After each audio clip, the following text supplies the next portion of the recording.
إن الحمد لله نحمده ونستعينه ونستغفره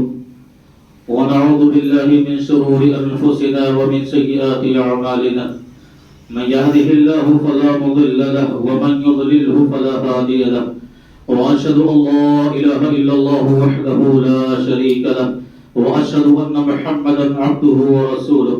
أما بعد فإن خير الحديث كتاب الله وخير الهدي هدي محمد صلى الله عليه وسلم وشر الأمور محدثاتها وكل محدثة بدعة وكل بدعة ضلالة وكل ضلالة في النار فأعوذ بالله السميع العليم من الشيطان الرجيم بسم الله الرحمن الرحيم يا أيها الذين آمنوا اتقوا الله حق تقاته ولا تموتن إلا وأنتم مسلمون يا أيها الناس اتقوا ربكم الذي خلقكم من نفس واحدة وخلق منها زوجها وبث منهما رجالا كثيرا ونساء واتقوا الله الذي تساءلون به والأرحام إن الله كان عليكم رقيبا يا أيها الذين آمنوا اتقوا الله وقولوا قولا سديدا يصلح لكم أعمالكم ويغفر لكم ذنوبكم ومن يطع الله ورسوله فقد فاز فوزا عظيما وقال الله عز وجل لقد كان لكم في رسول الله أسوة حسنة لمن كان يرجو الله واليوم الآخر وذكر الله كثيرا سب سے پہلے تمام قسم کی حمد و ثنا بڑائی کبریائی اور بزرگی اس اللہ عز و جل کے لیے لائق و زیبا ہے جس نے ہمیں اور آپ کو اس عالم فانی کے اندر پیدا فرمایا بے شمار درود و سلام نازل ہو تمام نبیوں پیغمبروں اور رسولوں پر خصوصاً تاجدار مکی و مدنی احمد مصطفیٰ محمد مصطفیٰ صلی اللہ علیہ وسلم پر محترم حضرات خطبہ مسنونہ کے بعد سورۃ الاحزاب کی ایک آیت کریمہ آپ کے روبرو پڑھی گئی اس آیت کے ذریعہ اللہ رب العزت نے اپنے مومنین بندوں کو ایک اہم پیغام دیا ہے کہ پیارے نبی صلی اللہ علیہ وسلم کی مقدس زندگی میں آپ صلی اللہ علیہ وسلم کی حیات مبارکہ اور سیرت طیبہ میں تم سب کے لیے اسوہ اور نمونہ ہے ہم اور آپ جو زندگی بسر کر رہے ہیں زندگی کے ہر پہلو میں ہر شعبے میں زندگی کے ہر معاملے میں زندگی کی ہر موڑ پر ہمیں اور آپ کو جناب محمد رسول اللہ صلی اللہ علیہ وسلم کی حیات مبارکہ سے رہنمائی ملتی ہے کوئی شخص یہ بات نہیں کہہ سکتا کہ زندگی کے فلاں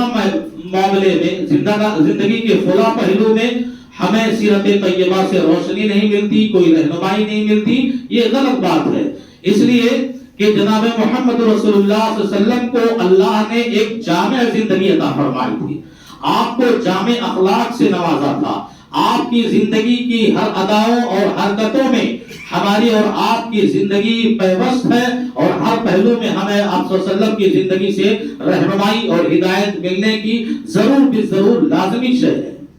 دیکھیں سیرت کے بہت سارے پہلو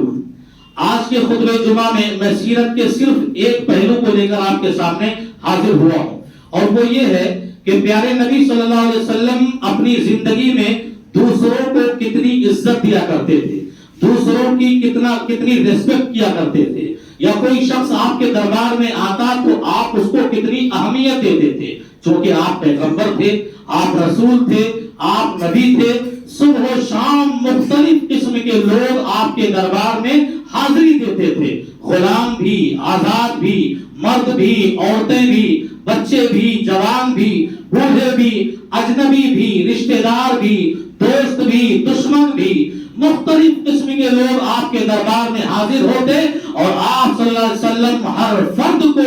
عزت دیتے ہر فرد کو اہمیت دیتے اور ہر فرد کی بات کو بغور سماعت فرماتے پیارے نبی جناب محمد رسول اللہ صلی اللہ علیہ وسلم کی پوری زندگی سے ایک تاثر حضرت انس بن مالک رضی اللہ تعالیٰ عنہ نے 3 صفتوں میں تذکرہ کیا پہلی صفت کہ آپ صلی اللہ علیہ وسلم کے دربار میں کسی ضرورت کو لے کر کوئی شخص آتا تو جب تک وہ واپس لوٹ کر چلا نہ جاتا آپ صلی اللہ علیہ وسلم اپنی جگہ بیٹھے رہتے یہ اخلاق کریمانہ کا ایک انداز اور نمونہ ہے پہلی صفت دیکھو کمزوریاں ہمارے اندر بہت ساری ہیں اس میں سے ایک کمزوری یہ بھی ہے کہ ہم جس سے ملاقات کرتے ہیں یا جو ہم سے ملاقات کرتا ہے ہمارے